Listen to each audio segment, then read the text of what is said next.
E vamos falar deste livro. Olha que pequenininho, né?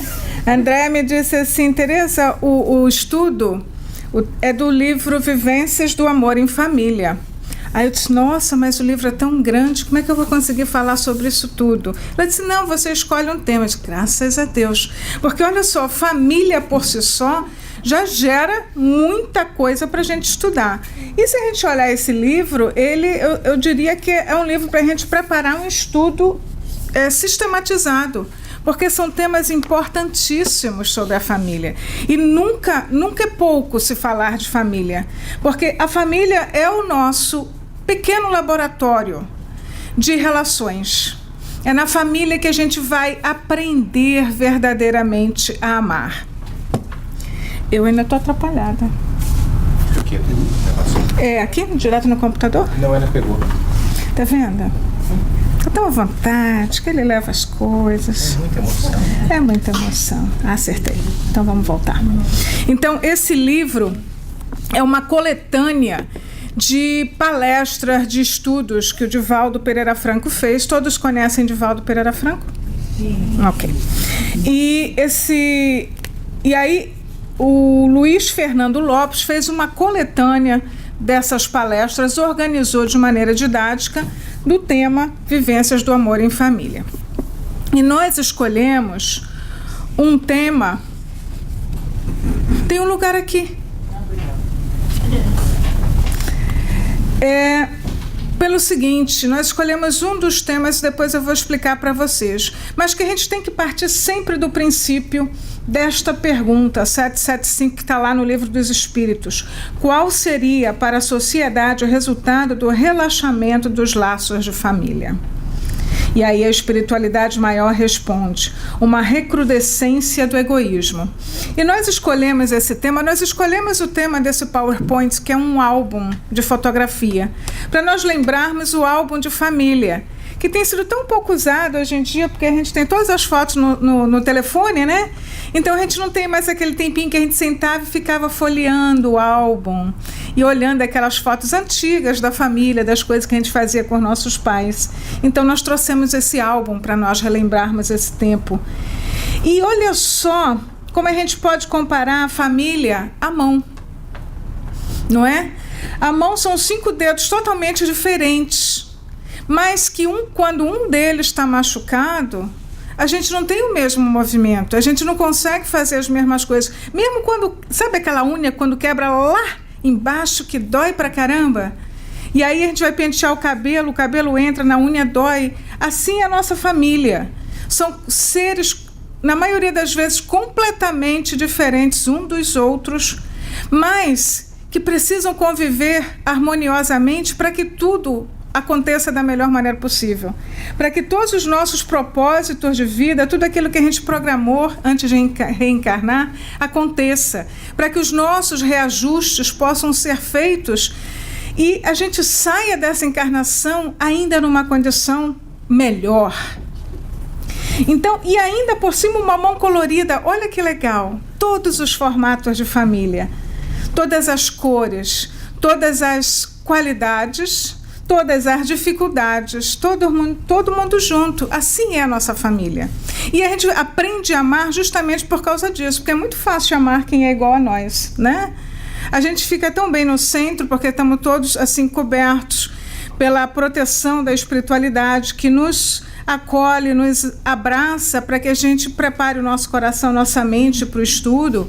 Mas na família, às vezes, a gente acorda, né? Em dias assim que a gente diz, eu digo assim, hoje acordei com a macaca, com todo respeito à macaca. É por isso que a gente escolheu esse item do livro, Pais e Filhos, a delicada relação. E olha só o que André Luiz nos diz em Missionários da Luz. O lar não é somente a moradia de corpos, mas, acima de tudo, a residência das almas. É por isso que não importa o formato da família, porque ali são espíritos reunidos com um propósito de aprender, de crescer, de superar, de se amar juntos. E continuando, a importância da família destacada já lá no Evangelho segundo o Espiritismo, nós temos os que encarnam numa família, sobretudo como parentes próximos, são, as mais das vezes, espíritos simpáticos, ligados por anteriores relações, que se expressam por uma afeição recíproca na vida terrena. Mas também pode acontecer sejam completamente estranhos uns aos outros, esses espíritos afastados entre si por antipatias igualmente anteriores, que se traduzem na Terra por um mútuo antagonismo que aí lhes serve de provação. Então, aqui está montado o nosso laboratório.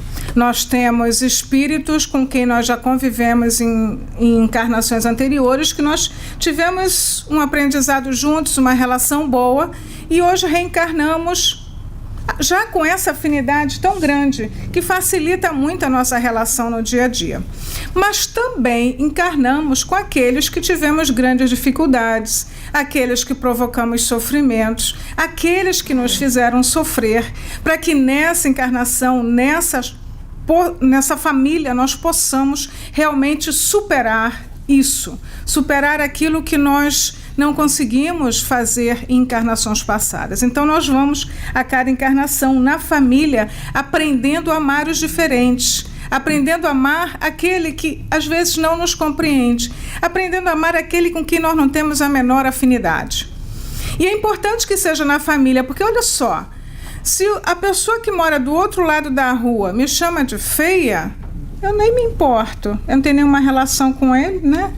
Mas se a minha mãe me chama de feia, isso vai doer profundamente, principalmente a mãe, né? Porque para a mãe todo filho é lindo e maravilhoso. Mas a gente ama a mãe a si mesmo. E a gente vai ver mais adiante, na outra parte do nosso estudo, que mesmo os pais que não conseguiram, né, nos atender da maneira que estava previsto como pai, ainda assim nós devemos amá-los. E se eles não nos atenderam como estava previsto, nós aprendemos a perdoá-los. Olha quanta coisa a gente aprende em família, não é? Então nós dividimos o nosso estudo da seguinte forma. Os filhos sendo atendidos pelos pais e os pais sendo atendidos pelos filhos. E nós utilizamos, além do livro do Divaldo, Vivências do Amor em Família, nós utilizamos um livro que tem lições simples e tão delicadas e tão necessárias, Ações Corajosas para Viver em Paz, pelo espírito Benedita Maria e psicografia de Raul Teixeira. Benedita Maria foi a mãe de Raul. E o livro Ave Luz, pelo espírito Shaolin, psicografia de João Nunes Maia.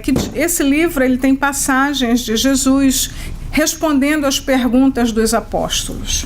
Então foram os 3 livros que nós utilizamos, além, claro, do Evangelho segundo o Espiritismo, que vai estar sempre nos nossos estudos, está sempre em nossa vida, porque é o nosso guia seguro para uma vida feliz.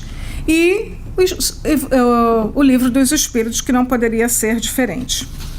Então, o nosso caminho para o Criador passa realmente pela família. Se a gente aprende a amar, muito mais rapidamente nós atingimos uma condição melhor de vida e podemos caminhar com mais rapidez em direção ao Pai. Bom, eu vou tirar isso daqui, porque senão é capaz de eu desligar o projetor ao invés de passar o slide. Eu disse até para o Marcelo, o outro Marcelo colocou um tape aqui, eu digo, será que o Marcelo sabe que eu sou atrapalhada? Ele colocou um tape para eu não tropeçar no fio. Então, lembrai-vos de que cada pai e cada mãe perguntará a cada pai e a cada mãe perguntará a Deus, que fizeste do filho confiado à vossa guarda. Então, essa é a primeira etapa do nosso estudo. O que fizeste do filho confiado à vossa guarda. Atualmente existe às vezes uma grande dificuldade do pai nesse nosso mundo tão liberal, nesse nosso mundo em que as crianças são tão expostas a informações que na nossa época chegavam tão mais tarde, e às vezes os pais ficam confusos de como agir, de como realmente responder às solicitações dos filhos, que às vezes eles sabem coisas que o pai tem até dificuldade de assimilar. E o Espírito Camilo vem nos perguntar, vem nos sugerir, ou vem nos alertar a seguinte condição. Ele diz assim: será que é correto, quando se fala com toda essa informação que está aí exposta, e a gente pode dizer assim, não, o meu filho já tem maturidade suficiente para ver qualquer coisa, então eu não vou interferir. Ele assiste o que quiser. Será que essa nossa posição está correta? Sabemos que os pais não são infalíveis, mas sabemos também que a experiência de vida conta muito. Então é preciso que os pais tenham também a confiança de responder às perguntas e impor limites aos filhos. Colocar a sua presença diante dos filhos. O pai é amigo, é companheiro, brinca com o filho, mas ele tem que também representar a sua autoridade de pai para que o filho possa ter um direcionamento na vida, ou alguém a quem recorrer quando se sinta em necessidade. Ele pergunta assim: será que é normal deixar para o filho tão jovem que se decida pelos caminhos do sexo, mesmo diante de tanta imaturidade?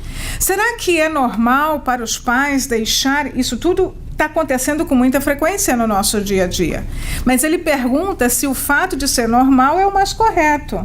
Então, será que é correto deixar que meu filho tome qualquer conhecimento de religião depois que ele se tornar adulto, sem a minha participação?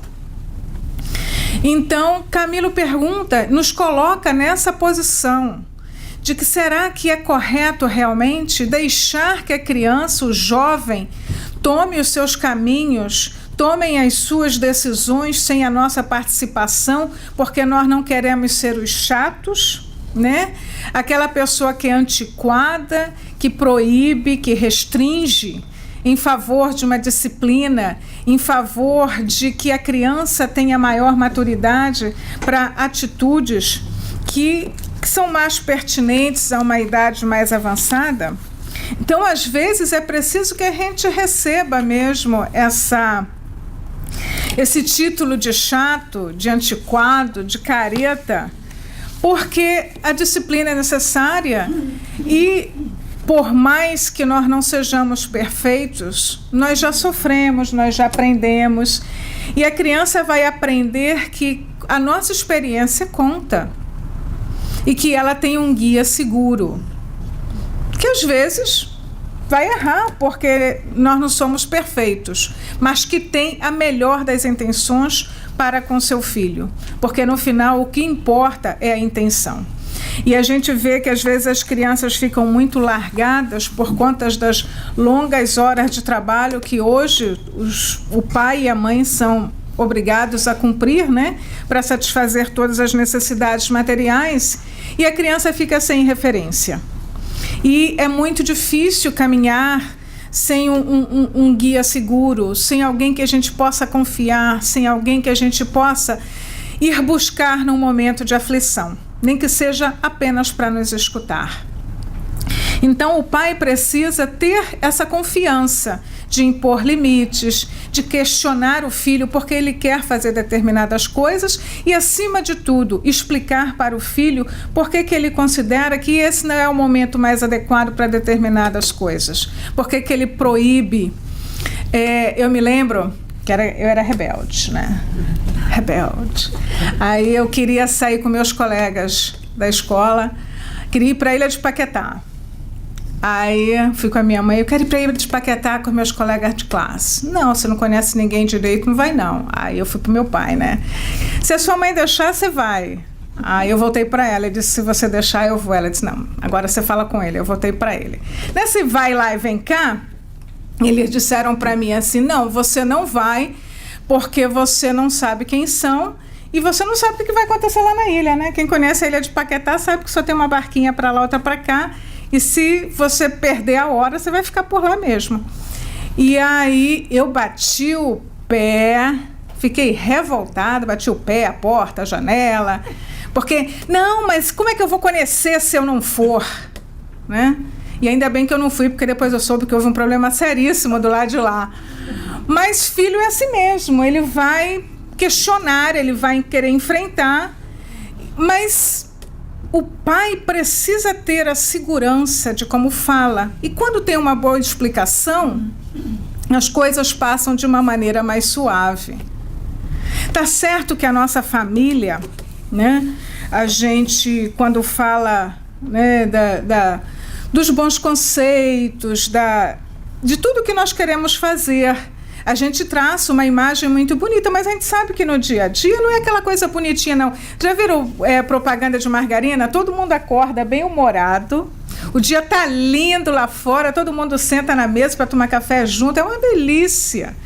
Mas, nem todo dia o dia tá lindo, às vezes chove, é bonito ainda, mas está chovendo. Nem todo mundo acorda igual, né? Tem gente que você não pode falar de manhã, porque senão você já começa o dia mal. Eu era assim. A minha mãe dizia que eu acordava com um bico enorme, então ninguém falava comigo até meio-dia. Aí ela dizia assim, quando você for trabalhar, eu quero ver como é que vai ser. A gente vai trabalhar, a gente aprende a acordar com um sorriso, né? Porque a gente tem que estar cedo no trabalho. E, às vezes, por não saber lidar como o outro acorda de manhã, o dia já começa tumultuado em casa. Porque não respeitou o outro, que não gosta de falar de manhã, e você fica falando desenfreadamente. Então, essas coisas do dia a dia são normais, são naturais, e a gente precisa aprender a lidar, porque é uma questão de respeito com o outro, não é? Então, essas coisas que vão nos ensinando no dia a dia o relacionamento. E falando em relacionamento, foi feita uma pesquisa e que a gente precisa parar muito para pensar sobre isso. E isso não serve apenas para os pais, servem para nós todos que não somos pais também, porque isso tem atrapalhado terrivelmente as relações. Mas eu vou citar exclusivamente as pesquisas que foram feitas com as crianças. Foi feita uma pesquisa em vários países, incluindo o Brasil, a República Tcheca. Eu vou citar para vocês aqui os países. Olha só, Austrália, Brasil, República Tcheca, Canadá, França, Inglaterra, Alemanha, Nova Zelândia e Estados Unidos. Então, foi a companhia AVG Technologies, é uma companhia de software. Eles pesquisaram, eles entrevistaram 6.117 crianças. E a pesquisa foi em relação a como os filhos se sentiam com o uso constante do celular, do tablet, da tecnologia pelos pais. Como é que as crianças se sentiam ao ver que os pais dedicavam bastante tempo ao telefone e menos tempo ao filho. Se a gente leva em consideração que nós trabalhamos 8 horas por dia, então são 8 horas que estamos longe das crianças. Aí a gente chega em casa, vai consultar o Facebook, o WhatsApp, o Text Message, o Messenger e o e-mail, fora os outros instrumentos que tem no telefone.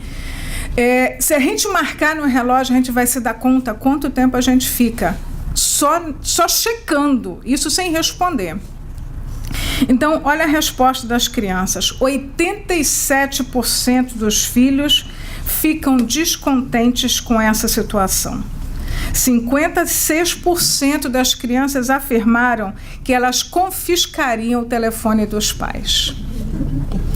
E o pior é o seguinte, que a criança está lá, né? Então ela está buscando atenção. E o pai continua no telefone. E aí ela fala mais alto e ele continua no telefone. Aí ela grita. Aí ele briga com ela. Ele perde a paciência, porque a criança está sendo mal educada. Sem se dar conta que o terceiro grito da criança foi um grito desesperado de atenção. E o pai fica irritado, se sentindo cheio de razão. O negócio é tão sério que foi feita outra pesquisa por uma pediatra especializada no desenvolvimento da criança. Ela trabalhava em Seattle e ela percebeu que os pais prestavam muito mais atenção no celular do que nas crianças. E aí, quando ela mudou para Boston, numa clínica, ela se juntou a outros 2 pesquisadores e durante um verão inteiro eles observaram em 55 restaurantes a reação como é que os pais e os filhos se comportavam no restaurante. Então, ela observou que dos 55 restaurantes, 40 deles, os pais estavam mais atentos ao telefone do que a criança. Então, ela observou ela observou muito mais vezes as crianças tendo reações desse tipo, né, de chamar atenção, de fazer tolice, e o pai ficar irritado com ela, sem se dar conta que a criança, na verdade, estava pedindo por atenção. E ela destaca que isso é tão sério porque na nossa relação, olha só, nós estamos conversando aqui. Qual é a primeira coisa que a gente aprende quando a gente vai falar em público? Que a gente olhe nos olhos do nosso público. O que acontece quando a atenção está dividida entre o telefone e a criança? Os pais não têm condições de olhar nos olhos da criança. E a gente nós aprendemos a nos relacionarmos olhando nos olhos. Nós percebemos, as expressões nos ensinam muito. Diziam assim, quando eu era criança, minha mãe bastava olhar para mim, eu sabia o que fazer. Hoje em dia não dá para usar essa expressão porque a mãe não está olhando para a criança. E a gente vê isso em vários vídeos, infelizmente, no YouTube, que a mãe está lá com o telefone, a criança cai, o carrinho vira. Tem um que ficou famosa, que a mulher estava andando no mall e aí ela estava no telefone, ela quase cai dentro de um laguinho que tinha dentro do mall e a criança também, e ela não larga o telefone. A criança quase cai, mas ela não larga o telefone. E é muito triste isso. É muito triste porque entre a criança e os pais tem uma barreira, e essa barreira é o telefone. E isso é tão sério. Eu vou citar só mais uma pesquisa para vocês. É uma que foi feita por uma psicóloga, Catherine Steiner. Ela escreveu o livro The Big Disconnect: Protecting Childhood and Family Relationship in the Digital Age. Ela entrevistou 1.000 crianças nas idades entre 4 e 18 anos. E a resposta foi a seguinte: ela perguntou como eles se sentiam com o uso excessivo do celular pelos pais. E a maioria da resposta foi a seguinte: triste, aborrecido, com raiva e solitário. Então, escutar uma resposta dessa de uma criança é muito triste mesmo.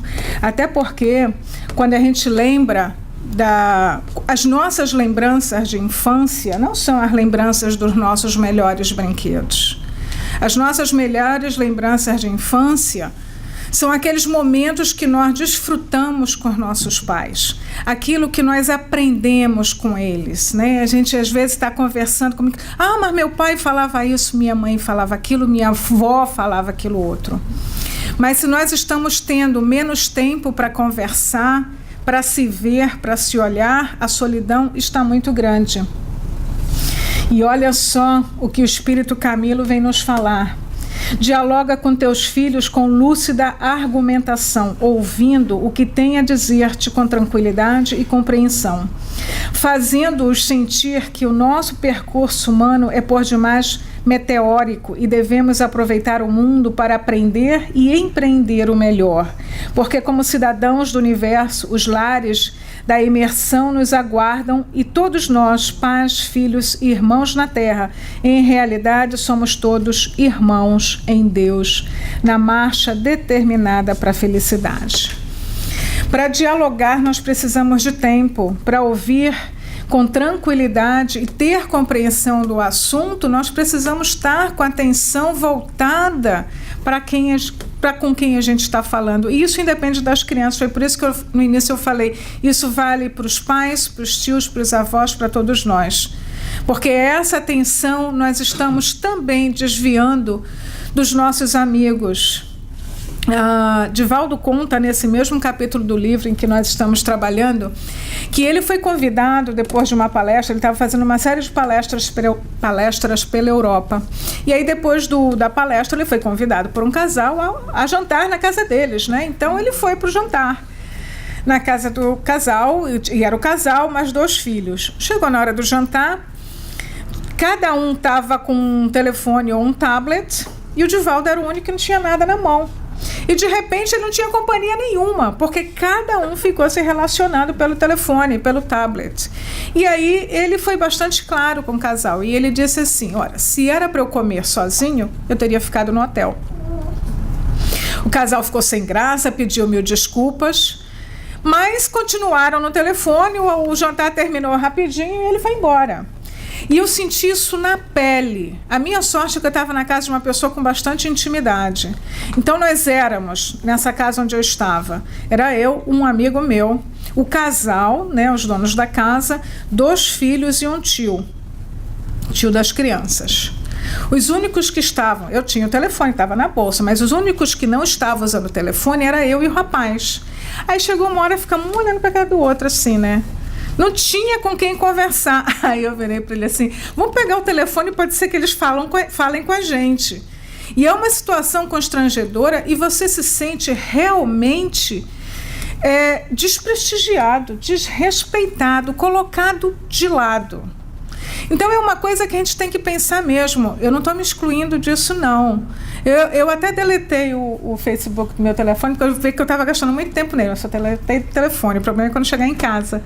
Mas é uma coisa que a gente tem que dar atenção para esse condicionamento que a gente está se impondo, para ver quanto isso não está atrapalhando a nossa relação. Porque às vezes a gente pega o telefone e a gente diz assim: não, eu vou pegar só para tirar uma foto. Aí a gente tira a foto, aí a gente faz assim, ó.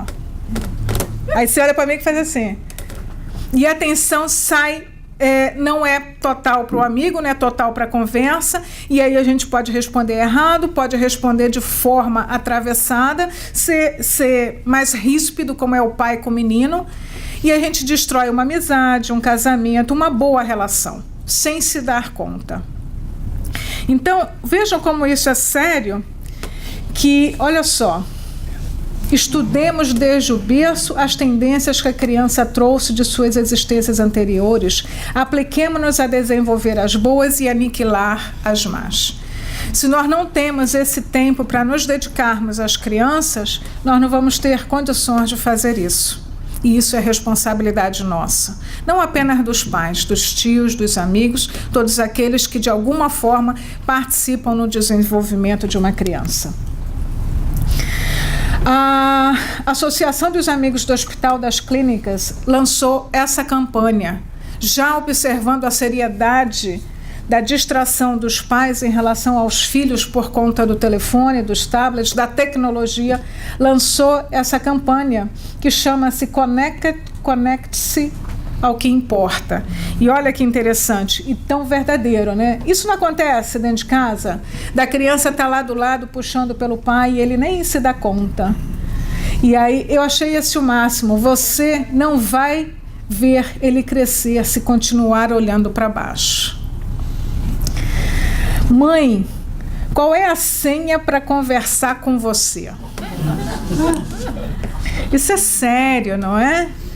Então, essa campanha é fantástica, porque realmente é para despertar a nossa atenção. Nós não estamos aqui fazendo nenhuma campanha contra a todos esses meios de comunicação, de forma alguma, mas que a gente tenha disciplina de perceber o momento de parar para dedicar atenção àquele que precisa, àquele que necessita. Porque, olha só, vai ser muito difícil nós darmos o exemplo para o filho. Na leitura inicial, o Marcelo falou da força do exemplo, citou Francisco de Assis. Qual o exemplo que nós estamos passando para os nossos filhos quando dedicamos a ele tão pouco tempo? Primeiro, por conta do nosso trabalho, que exige muitas horas. Então, nós temos 2 perguntas importantíssimas a nos fazer. Nós precisamos trabalhar tanto para dar tanto, ou nós poderíamos trabalhar menos, estar mais presentes. Se nós não podemos trabalhar menos, que o nosso tempo destinado à criança seja um tempo de qualidade e que a atenção seja inteiramente dedicada a ele. E nós vamos passar agora para a nossa segunda parte, porque a nossa primeira parte é, né, como nós cuidaremos das nossas crianças. Agora, nós vamos nos perguntar como nós cuidaremos dos nossos pais. Honra a teu pai e a tua mãe, piedade filial. Isso está no capítulo 14 do Evangelho segundo o Espiritismo. E eu gostaria de dividir com vocês, porque eu trabalhei muito tempo com idosos. E nós tivemos a oportunidade, muitas vezes, de ver, assim como a criança, a necessidade de atenção que esse idoso necessitava e ele pedia.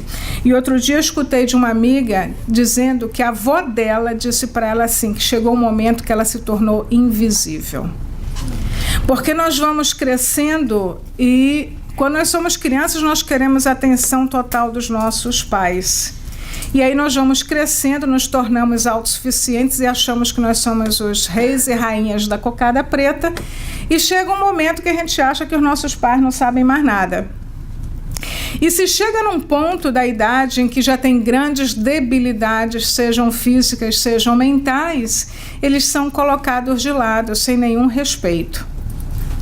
E isso é doloroso e isso é real. Hoje eu tô dura, né? Caramba, agora que eu me toquei. Não é para ser duro, não. Eu só estou destacando umas verdades que a gente tem presenciado.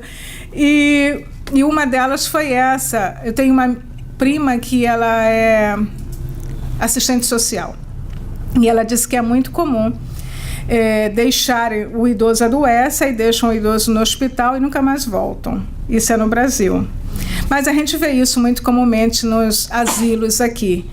Então, o nosso chamado hoje, já que a gente está falando da família, é lembrar que a família vai do início ao fim, de quando a gente era criancinha, que o nosso avô está velhinho, que o nosso pai está velhinho, por mais dificuldades que às vezes ele tenha, a gente não tem muita paciência quando o nosso idoso não entende como é que funciona o telefone, não é? A gente tem a menor paciência. Mas nós chegaremos lá. Porque a tecnologia continua avançando e nós também. Então vai chegar um momento que nós seremos esse idoso que não vai entender a tecnologia, mas a gente quer atenção do mesmo jeito. A gente quer o carinho, a gente quer se sentir abraçado, a gente quer se sentir envolvido, participante da sociedade, participante da família.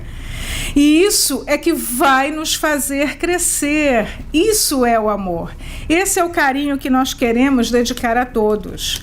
Então, não apenas as crianças precisam ser atendidas, os idosos também. E nós seremos esses idosos. E como nós não somos nem crianças, nem idosos, a gente também quer carinho, não é verdade? E aí, como é que a gente vai querer carinho se a gente não é capaz de oferecer carinho? Como é que a gente vai querer amor se a gente não sabe dar o amor? Então, se a gente olha do início ao fim, a família passa por todos esses estágios e em cada estágio a gente tem a possibilidade e a oportunidade de aprender a amar. Porque é muito fácil amar uma criancinha linda e maravilhosa. Mas aquele nosso tiozinho que reclama do início ao fim é difícil, né, não? Mas ainda assim é um grande exercício de amor. E é um grande exercício para nós, para que a gente seja cada dia, que a gente nos observe, como foi falado anteriormente, que a gente se conheça bem, até para que a gente trabalhe essa coisa chatinha que a gente tem, para quando a gente ficar velhinho, a gente não ser aquele velhinho que ninguém quer estar perto da gente. Porque isso também acontece. Porque nós não vamos ser na idade mais avançada diferente do que nós somos hoje, não. Vamos ser, por exemplo, as manias que nós temos hoje, nós vamos ter na idade avançada piorada. Então, se a gente reclama hoje, imagina quando a gente tiver 90. Então, quando a gente pensar na idade de 90, vamos pensar em alguém como o Divaldo, que está sempre sorrindo, né? Que tem uma energia, que fala com firmeza. Que nós sejamos esse idoso que as pessoas querem estar do lado.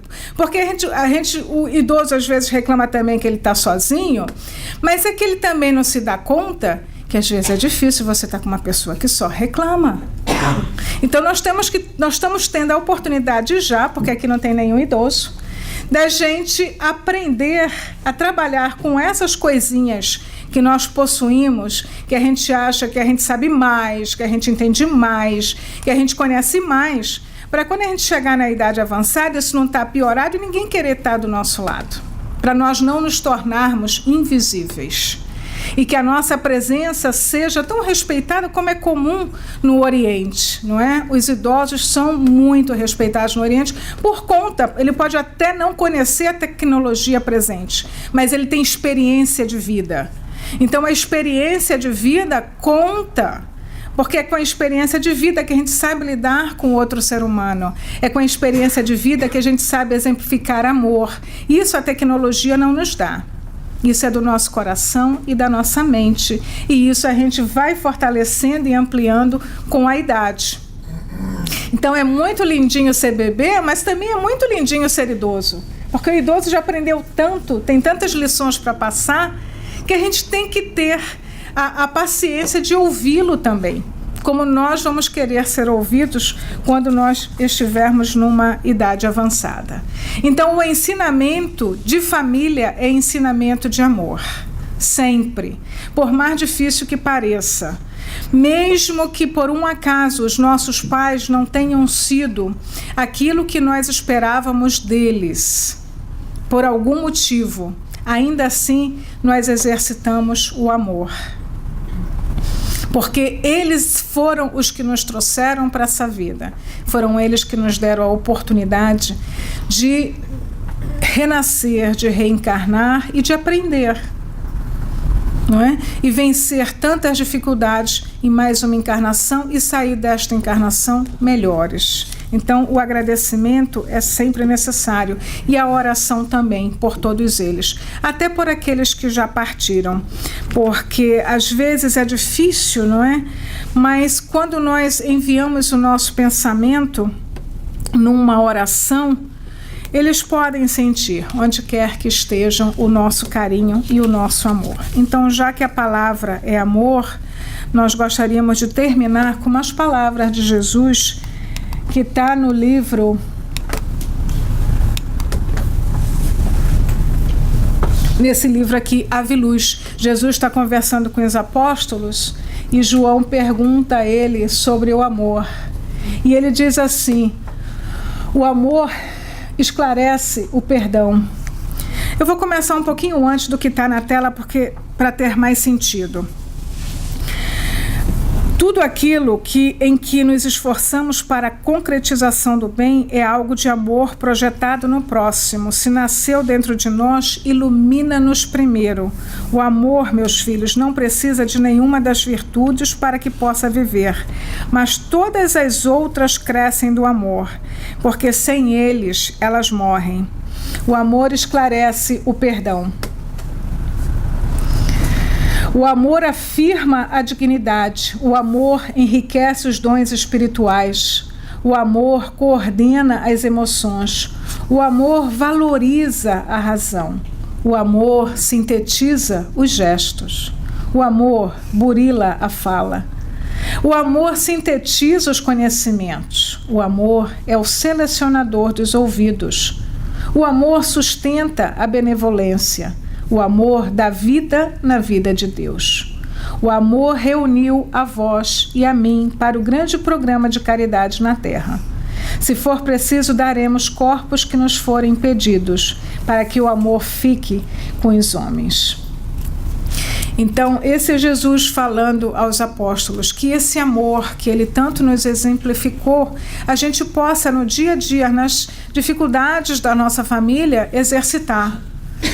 Mesmo naqueles momentos mais difíceis, lembrar que se estamos juntos para crescer, para corrigir, para aprimorar e para, acima de tudo, aprender a amar. Que Deus esteja conosco.